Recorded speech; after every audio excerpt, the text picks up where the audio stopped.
أعوذ بالله من الشيطان الرجيم. بسم الله الرحمن الرحيم. وما أبرئ نفسي إن النفس لأمارة بالسوء إلا ما رحم ربي إن ربي غفور رحيم. نحمدہ و نصلی علی رسولہ الکریم، اما بعد. خواتین و حضرات، آج ہم انشاءاللہ قرآن مجید کے 13ویں جز پر بات کریں گے.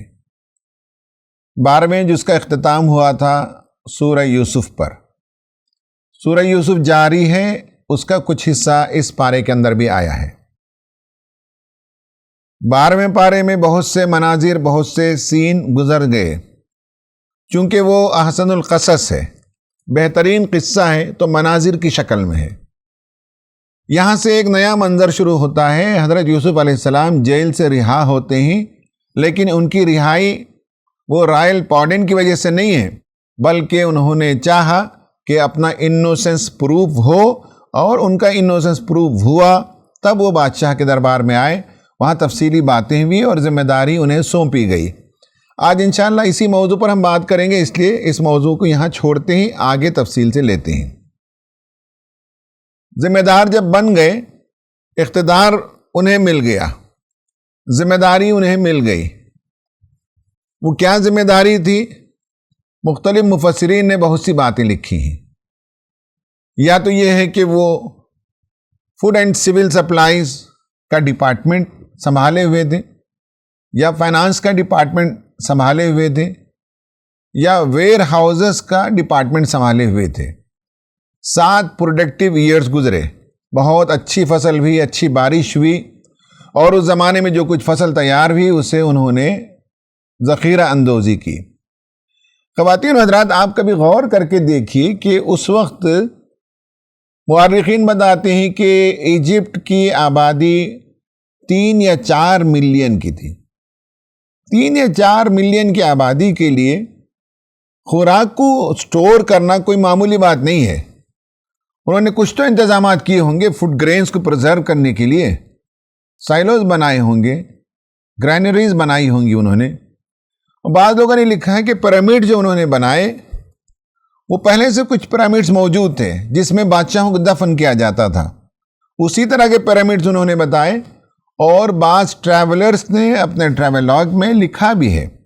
آج کل اسے مذاق کا نشانہ بنایا جاتا ہے جب لوگ کہتے ہیں کہ حضرت یوسف علیہ السلام نے پیرامڈز بنائے، لیکن اس کی بھی تاریخی شہادتیں موجود ہیں.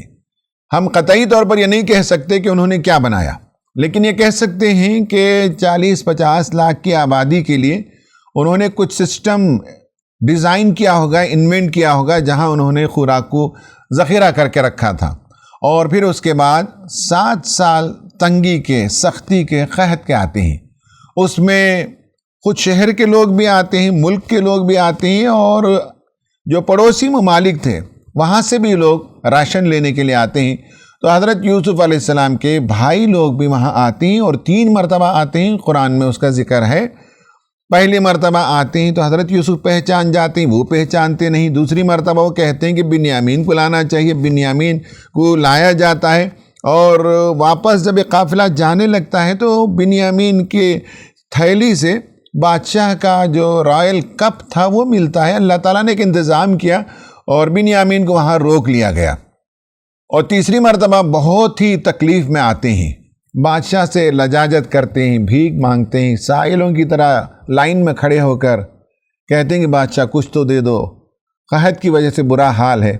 تب حضرت یوسف علیہ السلام اپنی آئیڈینٹی ظاہر کرتے ہیں اور قمیص دیتے ہیں، کہتے ہیں کہ جائیں اور والد محترم کی آنکھوں پر قمیص کو ڈال دیں، ان کی بینائی لوٹ کر آئے گی.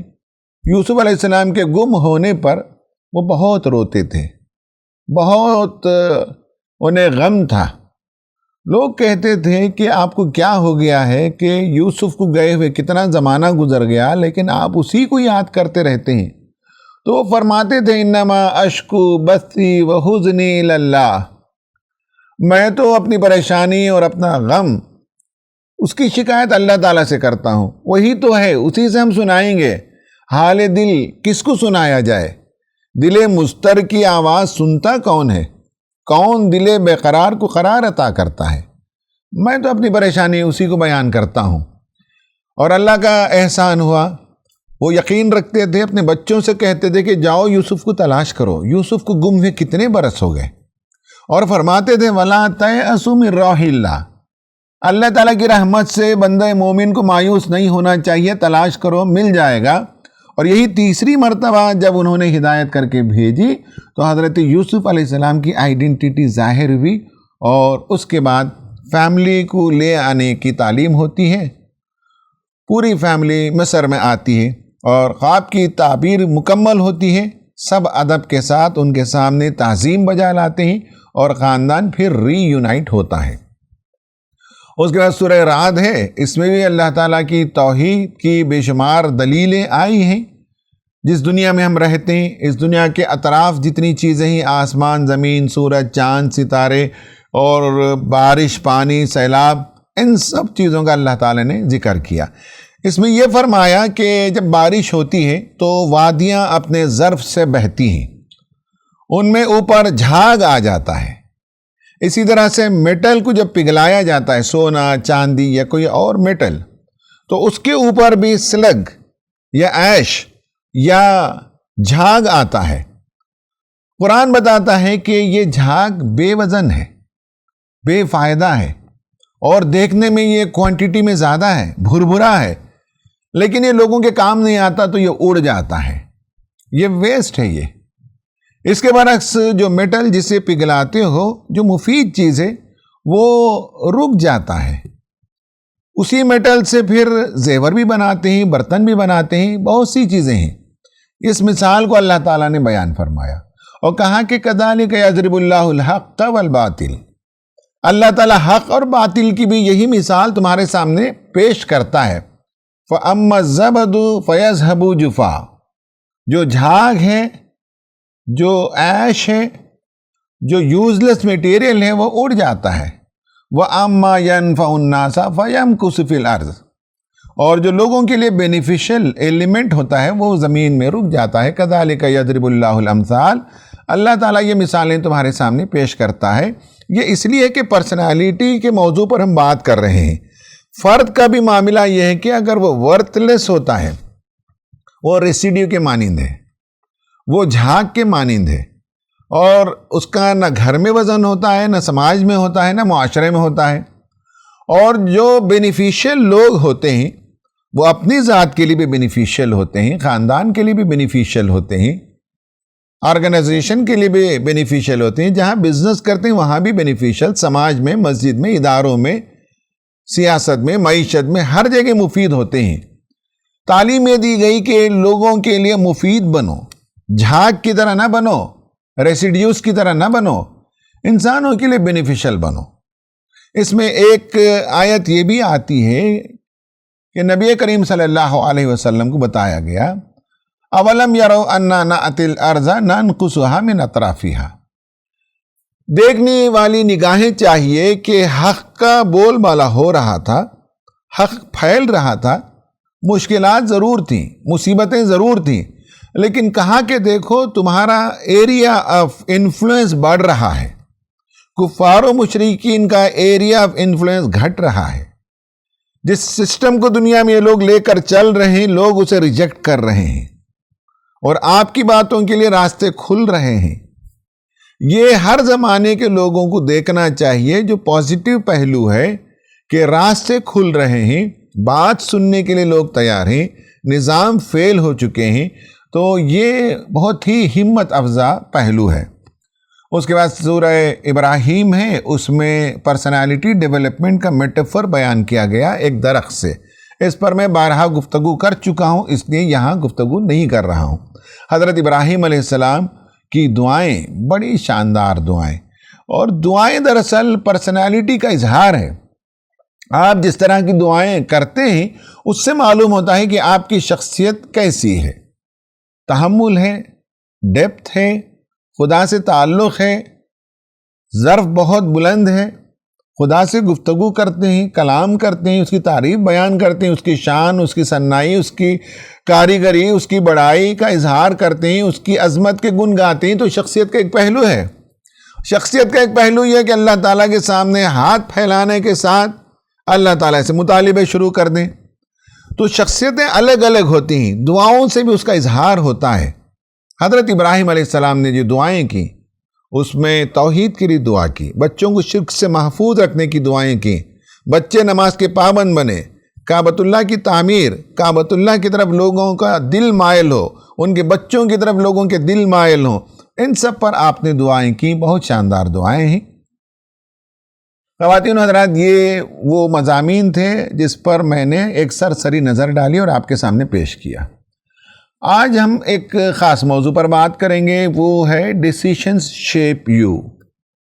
ہم جو کچھ ہیں زندگی میں، آج آپ جو کچھ ہیں زندگی میں، وہ دراصل we are product of our own decisions. ہم نے زندگی میں جو ڈیسیشنز لیے ہیں اسی کا ہم پروڈکٹ ہیں. اس پر میں انشاءاللہ تفصیل سے بات کروں گا. پہلے ہم سلیکٹڈ ورسز کو لیتے ہیں، سورہ نمبر 12 آیت نمبر 53 سے 56 تک. پہلی آیت اس پارے کی ہے، وَمَا أُبَرِّئُ نَفْسِي إِنَّ النَّفْسَ لَأَمَّارَةٌ بِالسُّوءِ إِلَّا مَا رَحِمَ رَبِّي إِنَّ رَبِّي غَفُورٌ رَحِيمٌ. حضرت یوسف علیہ السلام کو دربار میں جب لایا جاتا ہے تو وہ کہتے ہیں کہ آج بات تو ثابت ہو گئی، لوگوں نے مجھ پر ڈورے ڈالے، مجھے رجھایا، مجھے غلط کام کی دعوت دی، میں اپنے نفس کو کنٹرول میں رکھا ہوا تھا. ایسا نہیں ہے کہ میرے پاس نفس نہیں ہے، میں بھی اپنے اندر نفس رکھتا ہوں، میرا نفس بھی مجھے برائیوں کی طرف آمادہ کرتا ہے. البتہ یہ کہ جس پر رب کا رحم ہو جائے وہ گناہوں سے بچ جاتا ہے. میرا رب تو بہت ہی غفور اور رحم کرنے والا ہے. حضرت یوسف علیہ السلام اس سے پہلے اپنے اخلاق کے لیے معروف اور مشہور تھے، اور جس طرح سے انہوں نے ان سب چیزوں کو رد کیا، برائیوں کو، اس کے چرچے بھی شہر میں موجود تھے، ملک میں موجود تھے. یہاں آنے کے بعد بادشاہ کے سامنے انہوں نے اپنے بارے میں وضاحت کی، اور اللہ تعالیٰ کا فضل ہے، اس کی رحمت ہے کہ میں گناہوں سے بچ کر رہا. بادشاہ سے گفتگو ہوتی ہے، وقال الملک اتونی بہ، بادشاہ کہتا کہ میرے پاس لے آؤ. بادشاہ کے دربار میں حاضر ہوتے ہیں.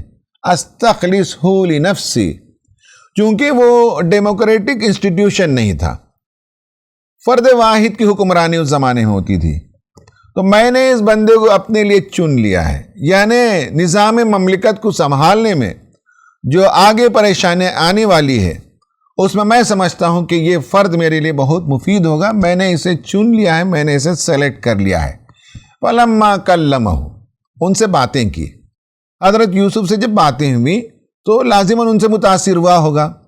آپ کی بے داغ شخصیت، آپ کا تفقہ، آپ کا فہم، آپ کی دینداری، آپ کی دیانتداری اور امانتداری، آپ کی سمجھداری، فرد شناسی اور معاملہ فہمی، آپ کا تقوی، آپ کی شخصیت کے گو نہ گو پہلو گفتگو میں سامنے آئے ہوں گے. سچی بات یہ ہے کہ ہم بھی جب کسی سے ملتے ہیں، کچھ وقت بتاتے ہیں، تب اصل شخصیت کا جوہر ہمارے سامنے آتا ہے. تو بادشاہ نے کہا کہ قال انک اليوم لدینا مکین امین. یوسف علیہ السلام سے کہا کہ آج میں نے ان کو چن لیا ہے، منتخب کر لیا ہے میرے سروس کے لیے، اور یہ ہمارے نزدیک ہائیلی اسٹیمڈ ہیں، بہت ہی برگزیدہ ہیں، بہت ہی باعزت ہیں اور فلی ٹرسٹڈ ہیں. ہم نے ٹرسٹ اس لیے کیا کہ ان کی پچھلی زندگی بتاتی ہے کہ وہ ٹرسٹ ورتی ہیں، ان پر بھروسہ کیا جا سکتا ہے. پھر اس کے بعد گفتگو میں شاید بادشاہ نے آپشنز پیش کیے کہ آنے والا جو پرابلم ہے، جو ڈراٹ کا، قحط کا مسئلہ آنے والا ہے، اسے آپ کیسے ہینڈل کریں گے، آپ کا پلان کیا ہے، آپ کے نزدیک نقشہ کیا ہے۔ آپ نے گفتگو کی ہوگی تو اس نے آپشنز دیے ہوں گے، تو آپ نے فرمایا قال اجعلنی علی خزائن الارض انی حفیظ علیم۔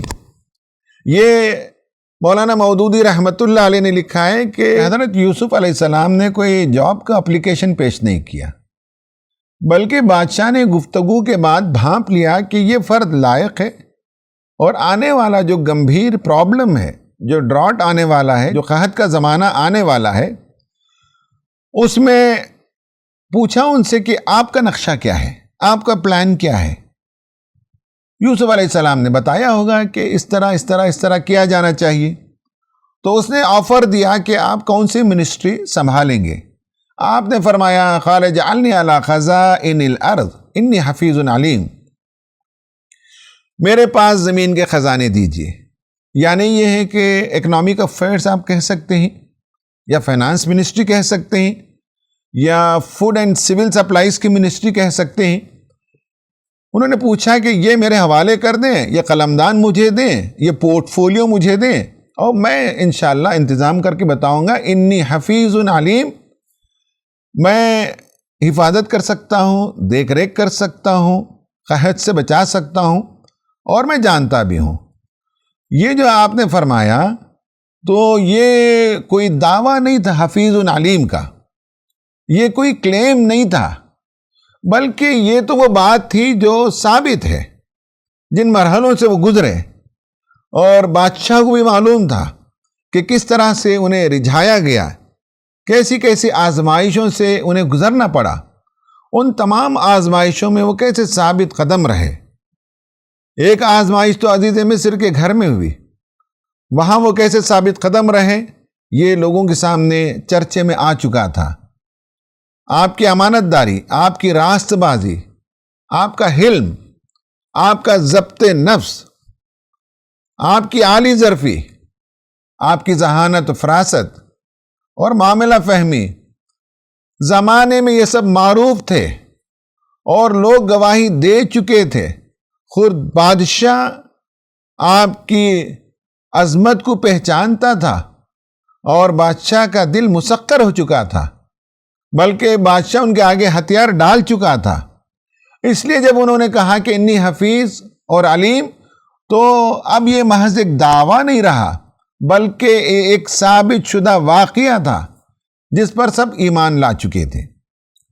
اللہ تعالیٰ فرماتا ہے وَكَذَلِكَ مَكَّنَّا لِيُوسُفَ فِي الْأَرْضِ، ہم نے اس طرح سے یوسف علیہ السلام کو زمین میں، مصر میں قیام کرنے کی راہ نکالی۔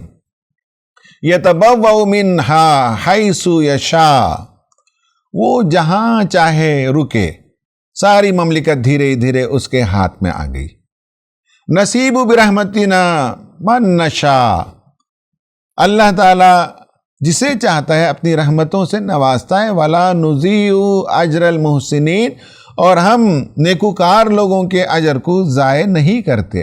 اس طرح سے حضرت یوسف علیہ السلام کو مصر میں اسٹیبلش ہونے کا موقع ملا، سیٹل ہونے کا موقع ملا، جہاں وہ چاہیں جا سکتے تھے، دورے کر سکتے تھے، اور فوڈ گرینز کو سیو کرنے کے لیے جو عمارتیں، جو سائلوز، جو گرینریز، جو پیرامڈز بنانا چاہیں بنا سکتے تھے، کسانوں سے بات کر سکتے تھے، اور اناج کو لے سکتے تھے، سٹور کر سکتے تھے۔ ساری ذمہ داری آپ کی تھی، اور پورے ملک میں آپ کا چلنا پھرنا تھا، دورے تھے، اور اس طرح سے حضرت یوسف علیہ السلام کو سرزمین میں اقتدار ملا، مصر میں اقتدار کی راہ ہموار ہوئی، اور وہ مختار کل بن گئے دھیرے دھیرے۔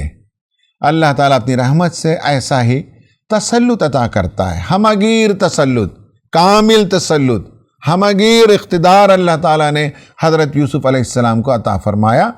اب آپ دیکھیں گے کہ اس سیٹ آف آیات میں جو موسٹ امپورٹنٹ نقطہ جس پر ہم بات کرنا چاہتے ہیں وہ ہے ڈیسیشن۔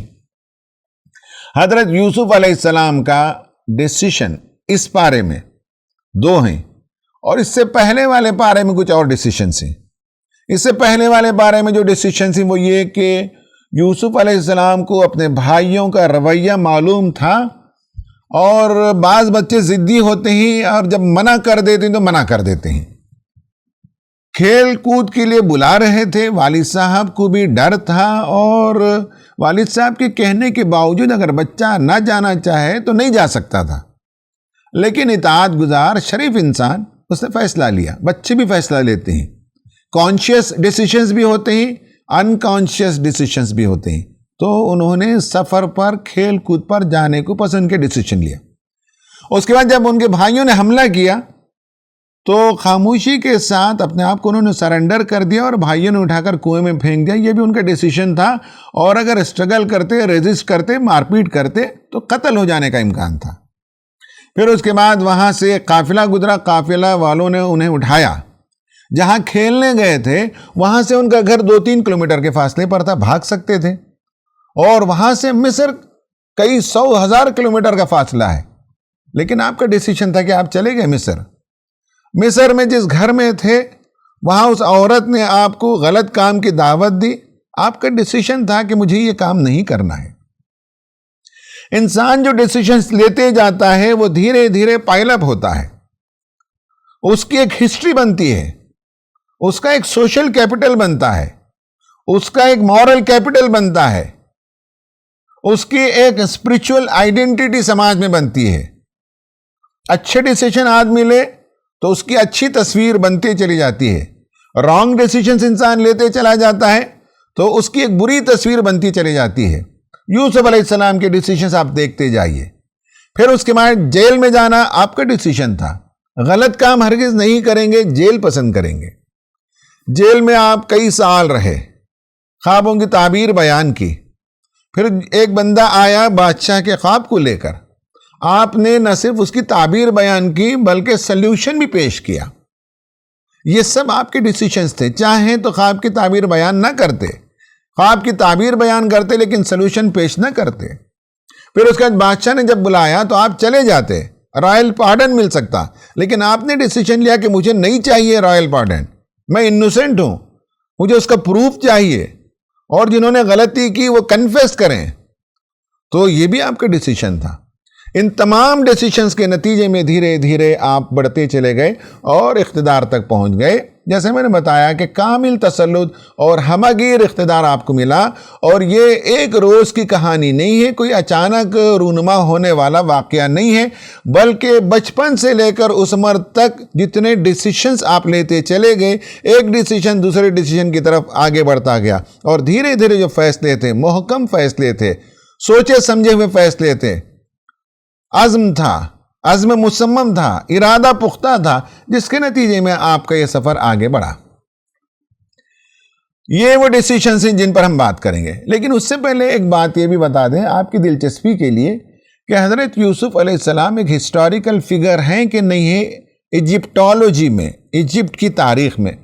تو یہ کہیں گے کہ ایجپٹ کی تاریخ میں حضرت یوسف علیہ السلام کی تاریخی حیثیت تو مسلم نہیں ہے، کتابوں میں نہیں ہے، ببلیکل نریشن میں ہے، قرآن میں موجود ہے۔ البتہ ریسنٹلی جو ایکسکیویشنز ہوئے ہیں ان میں ایک پروفیسر بیٹک جو آرکیولوجیکل ایکسکیویشنز کرتے ہیں، آرکیولوجیکل ڈگنگ جو ہوئی ہے اویرس میں یا اویرس کے قریب میں، ہکسوس کے کیپٹل میں جو ڈیلٹا ریجن ہے دریائے نیل کے پاس، وہاں 1984 سے 87 کے درمیان ایکسکیویشنز ہوئے۔ پروفیسر نے ایک بہت ہی انوکھی بات کو دریافت کیا۔ اس جگہ انہوں نے دیکھا کہ ایک طرف ٹومب ہے، مزار ہے، مقبرہ ہے، ایک طرف پیلس ہے، یہ رائل فیملی کا ہے، اور اس نے فائنڈ آؤٹ کیا تو بالکل وہ حضرت یوسف علیہ السلام کے زمانے کا ہے، جو 12th ڈائناسٹی تھی ان کے زمانے کے یہ ٹومب بھی اور یہ قلعے بھی تھے۔ اس میں بیٹک کا آبزرویشن یہ ہے کہ یہ جو مزار ہے اسے بھی لوگوں نے لوٹ لیا ایک زمانے میں، یہ جو پیلس ہے اسے بھی لوٹا۔ پیلس میں کچھ مجسمے بنے ہوئے تھے جو بعد کے لوگوں نے بنائے ہوگے، ان مجسموں کو بھی انہوں نے توڑ دیا، ان مجسموں پر کام ہوا، مطالعہ ہوا، اس کا سر ایک طرف پایا گیا، اس کا جسم ایک طرف پایا گیا، تو اس کے نتیجے میں فائنڈ آؤٹ کیا گیا کہ یہ جو مجسمہ ہے، یہ جو پیلیس ہے، یہ پیلیس میں جس فرد کا یہ اسٹیچو ہے، یہ فرد جو ہے ایجپشین نہیں ہے، یہ ایشیاٹک فیچر کا آدمی ہے. خاص کر بالوں کو دیکھ کر جو مشروم ہیئر سٹائل جسے کہتی، وہ افریقن نہیں بلکہ ایشیاٹک. اور ایشیا کے لوگوں کو جس طرح سے افریقن ڈپکٹ کرتے تھے، وہ 2-3 رنگ کی دھاریاں والے کپڑے اس میں وہ ڈپکٹ کرتے تھے، تو اس طرح کے کپڑا پہنا ہوا یہ فرد تھا. ان ساری چیزوں پر کام کرتے ہوئے اس کا یہ اندازہ ہے، رول آؤٹ نہیں کیا جا سکتا، کنفرم نہیں کیا جا سکتا کہ یا تو یہ حضرت یوسف علیہ السلام ہوں گے یا ان کے زمانے کا کوئی فرد ہوگا جو کنعان سے آیا ہوا ہوگا. اس لیے کہ جو فیچرز ہیں اس کے وہ کینانائٹ نظر آتا ہے، کنعان کے لوگوں کے فیچرز اس میں پائے جاتے ہیں. تو ہم یہ نہیں کہہ سکتے کنفرم کے ساتھ، لیکن حضرت یوسف علیہ السلام نے جو کچھ کارنامے انجام دیے تو ان کی قبر بھی وہی ہوگی، جس پیلیس میں تھے وہ بھی وہی ہوگا، یہ ساری چیزیں وہاں ہوگی. اور کچھ ایکسکیویشن سے معلوم ہوتی ہیں، کچھ چیزیں معلوم نہیں ہوتی. اب ہم جس موضوع پر اپنی بات کو ختم کریں گے وہ ہے decisions are very very important. Number 1 یہ ہے کہ different actions produce different results. ہم جا رہے ہیں، سامنے سے ایک بندہ آ رہا ہے، ہم نے مسکرایا، اس نے مسکرا دیا. ہم نے تیوری چڑھائی، اس نے تیوری چڑھائی. تو ڈفرینٹ ایکشن ہمارا جیسے ہوگا ویسے ہی ہمیں ریزلٹ ملتا ہے. ہمارے گھر کے پڑوس میں جو بندہ ہے وہاں ہم نے افطار بھیجا، 2-4 دن کے بعد وہاں سے بھی افطار آتا ہے. تو ایکشن جو ہم کرتے ہیں اس کا ریزلٹ آتا ہے. یا یہ ہوتا ہے کہ ہم نے اس کی زمین پر قبضہ کر لیا، اس کے ساتھ جھگڑا کیا، تو اس کے نتیجے میں ریزلٹ دوسرا نکلتا ہے. تو ڈفرینٹ ایکشنز کے نتیجے میں ڈفرینٹ ریزلٹس نکلتے ہیں. سوال یہ ہے کہ ہو از دی فادر آف ایکشن؟ ہم جو ایکشن کرتے ہیں وہ کہاں سے اس کی شروعات ہوتی ہے؟ اس کی شروعات دراصل ہوتی ہے ڈیسیشن سے. میں نے مسکرایا سامنے والے فرد کو دیکھ کر تو یہ میرا ڈیسیشن تھا. میں نے سامنے والے کو دیکھ کر تیوری چڑھائی تو یہ میرا ڈیسیشن تھا. پڑوسی کے ساتھ حسن سلوک کرنا یہ میرا ڈیسیشن تھا. پڑوسی کے ساتھ بدتمیزی کرنا یہ میرا ڈیسیشن تھا. جیسے انسان ڈیسیشن لے گا ویسے ریزلٹ اسے ملے گا. تو ہماری جو تقدیر بنتی ہے یا ہماری جو ڈیسٹنی بنتی ہے، ہماری جو منزل بنتی ہے، ہمارا جو امیج بنتا ہے دنیا میں، ہم جو کچھ بنتے ہیں، it's all because of decisions. آج اگر مان لیں کہ میں 1 کروڑ کا آدمی ہوں تو it's all because of my decisions, کہ میں نے کہاں انویسٹ کرنا، کب انویسٹ کرنا، کیسے انویسٹ کرنا، اس کا انتظام کیا تو اس کے نتیجے میں یہاں پہنچا. مان لیں کہ اگر میں 1 کروڑ روپے سے آج لاس میں ہوں تو یہ بھی میرے ڈیسیشن تھی. تو بتایا جاتا ہے کہ basically we are the products of our own decisions. Certain decisions taken at right time اور certain decisions not taken at right time. تو اسی کے نتیجے میں ہم بنتے ہیں. تو معلوم ہوا کہ ہمارا جو کچھ ایکشن ہے وہ ڈیسیشن پر منحصر ہے، اور ہم ڈیسیشن جیسے لیتے ہیں یہ ہمارا چوائس ہے، اس کے مطابق ہماری زندگی کی کنڈیشن ہوتی ہے. ہم آج خوش ہیں اپنے خاندان سے تو it's because of my own decisions, کہ بیوی کے ساتھ کیسے رہنا ہے، مشکل حالات میں کیسے بیہیو کرنا ہے، بچے جب شرارت کریں، بچے جب بدتمیزی کریں تو ان کے ساتھ مجھے کیسے بیہیو کرنا ہے. یہ میرے ڈیسیشنز ہیں جس کے نتیجے میں میرا گھرانہ خوشگوار بن سکتا ہے. یا اگر یہ ہے کہ میرا گھرانہ جہنم کا بنا ہوا ہے تو it's all because of my decisions. تو ڈیسیشن سے انسان آگے بڑھتا ہے، یا تو ترقی کرتا ہے یا تنزل کا شکار ہوتا ہے. یوسف علیہ السلام جس طرح سے کنویں کی گہرائی سے، جیل کے اندھیرے سے تخت کی بلندیوں تک پہنچے، it's all because of decisions. اور میں نے بتایا کہ انکانشیس ڈیسیشنز بھی ہوتے ہیں، کانشیس ڈیسیشنز بھی ہوتے ہیں. ٹیکنگ رائٹ ڈیسیشن اور رائٹ ٹائم یہ بہت امپورٹنٹ ہوتا ہے. دوسری بات یہ ہے کہ آپ پیچھے 10 سال مڑ کر دیکھیے، آپ اپنے ایموشنز کا تجربہ کر کے دیکھیے، اور اگر آپ سمجھتے ہیں کہ آپ ٹریجڈی کا شکار ہیں، آپ فرسٹریشن کا شکار ہیں، آپ سمجھتے ہیں کہ آپ کے ساتھ ناانصافی ہوئی ہے، آپ سمجھتے ہیں کہ آپ ہوپ لیس ہیں، تو کسی کو بلیم نہ کیجئے. آپ 10 سال پیچھے جا کر دیکھیے، آپ نے جو فیصلے لیے اس کا مینیفیسٹیشن ہے جس وقت آپ دیکھ رہے ہیں.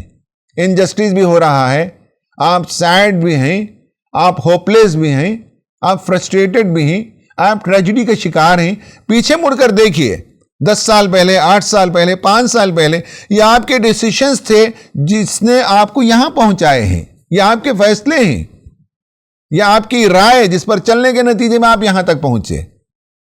اب واپس جا کر تو کریکشن نہیں کر سکتے، لیکن آج تو نئے فیصلے لے سکتے ہیں۔ اگر ترقی کی راہ پر جانا ہو تو یہ دوسری بات ہے۔ تیسری بات یہ ہے کہ نیکسٹ 10 سال مجھے کیسے جینا ہے، اس پر غور کر کے دیکھیے، سوچیے۔ آپ کو اللہ نے جو ایڈوانٹیجز دی ہیں اس کو خیال کیجئے۔ حضرت یوسف علیہ السلام تو موسٹ ڈس ایڈوانٹیجز پوزیشن میں تھے، کنویں میں گرے ہوئے تھے، قافلے والوں نے اٹھایا، مصر میں لے جا کر غلام بنا دیا گیا، اور پھر گھر میں حسد کے شکار ہوئے، اور عزیز مصر کے گھر میں ہوس کے شکار ہوئے، پھر جیل میں چلے گئے۔ آپ کے پاس تو موسٹ ڈس ایڈوانٹیجڈ سچویشن تھا۔ آپ اپنی زندگی کو دیکھیں تو آپ کو لگے گا کہ حضرت یوسف علیہ السلام کی طرح آپ کے سچویشن اتنے خراب نہیں ہوں گے۔ آپ اپنے والدین کے ساتھ رہتے ہوں گے، بیوی بچوں کے ساتھ رہتے ہوں گے، کمائی کے ذرائع ہوں گے، غلام تو نہیں ہوں گے آپ۔ تو آپ کے ایڈوانٹیجز کو سوچئے اور اس کی بنیاد پر آپ فیصلے لیجئے، عزم کیجئے، ارادہ کیجئے کہ 10 سال کے بعد مجھے وہاں پہنچنا ہے، انسانوں کی خدمت مجھے کرنی ہے، مجھے ایک یتیم خانہ بنانا ہے، مجھے کتابیں لکھنی ہیں، مجھے دنیا کے مسائل کا سلوشن پیش کرنا ہے، جس طرح سے ہم گزشتہ 12 دنوں میں پیش کرتے آ رہے ہیں کہ گیملنگ جو بیماری ہے، شراب کی جو بیماری ہے، یا یہ کہ جو سیکسول ڈیزائرز کا پرابلم ہے، جو مختلف مینٹل ڈیز آرڈرز ہیں، ان سب پر ہم بات کر رہے ہیں، ان سب کا سلوشن دینا ہے۔ آج آپ طے کر سکتے ہیں کہ میں اس میدان میں کام کروں گا، اس موضوع پر کام کروں گا، اس فیلڈ کو میں اپنا فیلڈ بناؤں گا۔ آپ طے کیجئے تو ڈیسیشنز لیتے جائیے، آپ آگے جا سکتے ہیں، یہ آپ سوچ سکتے ہیں۔ آپ کو یہ سوچنا ہے کہ میں ایک انسپائرنگ ایگزامپل لوگوں کے لیے بن سکتا ہوں، ایک یونیک انسان بن سکتا ہوں۔ آپ جو چاہیں ڈیسیشن لے سکتے ہیں۔ اگر آپ ڈیسیشن نہیں لے رہے ہیں تو اس کا مطلب ہے آپ ڈیسیشن لے چکے ہیں کہ آگے نہیں بڑھنا ہے۔ اس لیے آگے بڑھنے کے لیے آپ سوچئے کیا بن سکتے ہیں۔ آپ کو ماسٹرز ڈگری کرنی ہے، کیجئے۔ آپ کو پی ایچ ڈی کرنا ہے، کیجئے۔ آپ ہاؤس وائف ہیں، گھریلو عورت ہیں، لیکن اس کے باوجود اسکل سیکھنا ہے، ٹیکنیک سیکھنا ہے، کمپیوٹر سیکھنا ہے، کار سیکھنا ہے، ضرور سیکھیے۔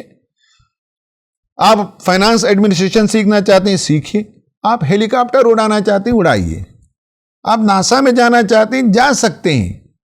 آپ باڈی بلڈر بننا چاہتے ہیں، ٹھیک ہے۔ آپ جم کرنا چاہتے ہیں، ٹھیک ہے۔ آپ بیسکٹ بال پلیئر بننا چاہتے ہیں، اٹس فائن۔ آپ فرینچ سیکھنا چاہتے ہیں، عربی سیکھنا چاہتے ہیں، قرآن کی تجوید سیکھنا چاہتے ہیں، ٹھیک ہے۔ آپ اپنے بچوں کو بہترین کہانیاں سنانا چاہتے ہو، ٹھیک ہے۔ آپ اپنے گھر کے اطراف کچن گارڈن بنانا چاہتے ہو، ٹھیک ہے۔ کیا بننا ہے، کیا کرنا ہے، سماج کو کیا دینا ہے، ذاتی طور پر کیا بننا ہے، اٹس آل یور ڈیسیشنز۔ آپ کو سوچنا چاہیے اور آپ آگے بڑھ سکتے ہیں۔ آپ غور کر کے دیکھیے کہ تھوڑی دیر کے لیے ہم جو گزشتہ 10 سال میں جو کچھ کرتے رہے، ان میں سے بعض چیزیں ایسی ہو سکتی ہیں کہ جس کے نتیجے میں فائدہ ہوا۔ ہم نے کوئی کورس کیا ہوگا، ہم نے کسی سے ملاقات کی ہوگی، ہم نے کسی آرگنائزیشن میں ممبرشپ لی ہوگی، ہم نے کوئی خاص کتاب پڑھی ہوگی۔ یہ سب ہمارے ڈیسیشنز تھے جس نے ہمیں یہاں تک پہنچایا۔ ویسے اگر آج ہم ڈیسیشنز لیتے ہیں تو پھر آگے جا سکتے ہیں۔ لیکن یہ بات یاد رکھیں، میری ملاقاتیں جب نوجوانوں سے ہوتی ہیں تو بہت سے لوگ کہتے ہیں امین صاحب میں سوچ رہا ہوں کہ میں فلاں چیز پر کتاب لکھوں گا۔ کوئی کہتا ہے کہ مجھے بہت شوق ہے کہ میں بھی دین کے کام میں لگنا چاہتا ہوں۔ کوئی کہتا ہے کہ میرا خیال ہے کہ صاحب اس پورے علاقے میں جو جھونپڑ پٹی کا علاقہ ہے، یہاں کوئی سوشل سروس کا کام ہونا چاہیے۔ سوال یہ کہ being interested in something, یا یہ ہے یا you are committed for something, دونوں میں فرق سمجھ لیجئے۔ حضرت یوسف علیہ السلام جو وہاں تک پہنچے وہ صرف ان کا انٹرسٹ نہیں تھا، وہ ہر چیز کے لیے کمیٹڈ تھے، اپنے اخلاق کے لیے کمیٹڈ تھے، جیل کے ساتھیوں کے لیے کمیٹڈ تھے، تعبیر بیان کرنے میں کمیٹڈ تھے، سولوشن دینے میں کمیٹڈ تھے۔ It is not just being interested in some thing, میری یہ خواہش ہے، میری یہ تمنا ہے، میری یہ آرزو ہے، میں یہ کرنا چاہتا ہوں، میں 10 سال سے ایسا سوچ رہا ہوں، میں 5 سال سے اس پر کام کرنا چاہتا ہوں، سوچ رہا ہوں، سوچتے رہ جائیں گے، اس سے کام نہیں ہوگا۔ میک ڈیسیشنز، فیصلے لیجئے۔ تو جو پارٹنگ تھاٹ ہے، جو چلتے چلتے آپ کے سامنے مجھے بات کرنی ہے، وہ یہ ہے کہ آپ نمبر 1 ڈیسیشن لینا سیکھیے۔ آج کی رات لکھیے کہ what do you want to become, آپ کیا بننا چاہتے ہیں، آپ دنیا کو کیا دینا چاہتے ہیں، آپ سماج کو کیا دینا چاہتے ہیں، آپ اپنے گھر کو کیسے بنانا چاہتے ہیں، آپ اپنے بچوں کی کیسی تربیت کرنا چاہتے ہیں، آپ کون سی صلاحیتوں کو پیدا کرنا چاہتے ہیں۔ Make a decision. Number 2، learn from your earlier decisions, پہلے جو ڈیسیشنز لیے اس میں جو غلطیاں ہوئیں، اس میں جو خامیاں ہو گئیں اور اس میں جو شیلونیس رہ گیا تھا، اس سے کریکٹ کیجئے، لرن فرام دیٹ۔ نمبر 3 یہ ہے کہ stay committed to your decisions, آپ نے جو ڈیسیشن لیا اس کے ساتھ لگے رہیے۔ البتہ یہ ہے کہ آپ نے دیکھا کہ اس سے فائدہ نہیں ہو رہا ہے تو فلیکسیبل بن جائیے، میتھڈ کو چینج کیجئے، ٹولز کو چینج کیجئے، طریقہ کار کو چینج کیجئے، ساتھیوں کو چینج کیجئے، کورس کو چینج کیجئے، یہ سب ہو سکتا ہے، لیکن اسٹے کمیٹڈ۔ نمبر 3 اور آخر بات یہ ہے کہ انجوائے میکنگ ڈیسیشنز، اچھی ڈیسیشن غور و فکر کے ساتھ، شعور کے ساتھ، سمجھداری کے ساتھ، پختگی کے ساتھ ڈیسیشنز لینے میں مزہ آتا ہے، اس کو انجوائے کرنا چاہیے، وہ دھیرے دھیرے آپ کی شخصیت بنتی ہے۔